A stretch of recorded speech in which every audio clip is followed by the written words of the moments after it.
সিলেট গেছিলাম রিজার্ভ, সিলেট থেকে শ্রীমঙ্গল গেছিলাম হোটেল রিজিকে খাওয়া দাওয়া করতে। হোটেল রিজিকের পাশে একটা লোকাল বাস স্ট্যান্ড, এই বাস স্ট্যান্ডে গাড়ি ঢুকাইলাম, রাস্তায় কোনো জায়গায় জায়গা নাই, মানে কোনো জায়গায় গাড়ি রাখার মতো কোনো অপশনই নাই।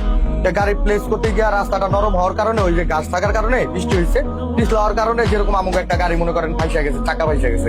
100-র উপরে গাড়ি আসছিল ওই জায়গায়, প্রাইভেট কার, হাইস, মাইক্রো।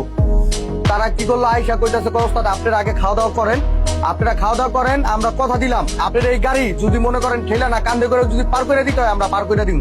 আর এত পরিমাণে রেসপেক্ট তারা করলো যে হ্যাঁ গো গাড়িটা হারা সরায়া আমাকে গাড়িটা প্লেস করতে দিল। তারপরে যখন গাড়ি বাই করতে পারি না তখন আরো 4-5টা গাড়ি ওনারা সরায়া হ্যাঁ আমাকে গাড়িটা কি সুন্দর সিঙ্গেল দিয়ে আমাকে গাড়িটা বাই করে দিল। প্লাস ওই গাড়িটা যে ফাইসা গেছে ওই গাড়িটা ঢাকায়া ঠেলা উঠাইয়া দিচ্ছে। লোকাল টার্মিনালের ভিতরে যখন গাড়ি ঢুকাইলাম, যারা আমাদের ভালোবাসা বরণ করে নেওয়ার কথা মেহমান হিসাবে, তারা আমাকে লগে কুকুরের মতো আচার আচরণ করলো। আর আমরা যাগো সবসময় তুচ্ছ তাচ্ছ অপমান অপদস্থ করি এই প্রাইভেট এই যে রেন্ডি গাড়ির ড্রাইভার ভাইরা কিংবা প্রাইভেট পার্সোনাল গাড়ি যারা চালায়, এই গাড়িগুলোরে গাড়ি মনে করি না, এখন মানুষই মনে করি না। পরিবহন যারা চালায়, দেখা গেল গাড়ি একটা আইতাছে, আমার গাড়িটা যাইবো না, তারপরে জোর করে ঢুকাই দিই। মানে অনেকভাবে আমরা এখন হ্যারাসমেন্ট পেরেশানি করি। তারপরে গাড়ি যে পার্কিং করুন, পার্কিং এ যখন ঢুকছি পার্কিং এর কোনো জায়গা নাই, অথচ হ্যার গাড়িটা কোন জায়গায় রাখবো, হ্যার পার্কিং করার নিশ্চিত গাড়ি।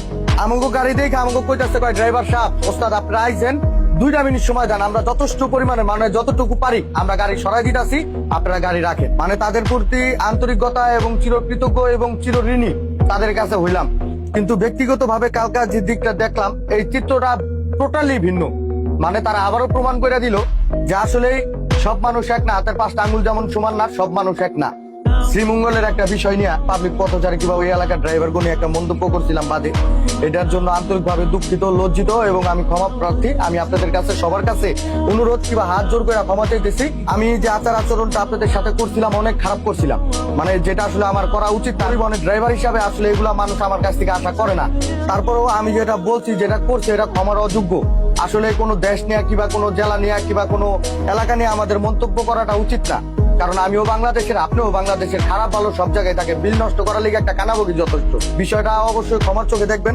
আর আসলেই একটা কথা যেটা না বললেই না, এটা হইলো যে সত্যি আর এই বিষয়টা নিয়ে আমি অনেক লজ্জা পাইছি, আমি অনেক লজ্জিত। তারা কিন্তু চাইলে আমার অপমান অপদস্থ করতে পারতো, যে শালার পো তুই আমাকে শ্রীমঙ্গল নিয়ে অনেক বাজে কথা কইছস, শ্রীমঙ্গল অপমান অপদস্থ করছস।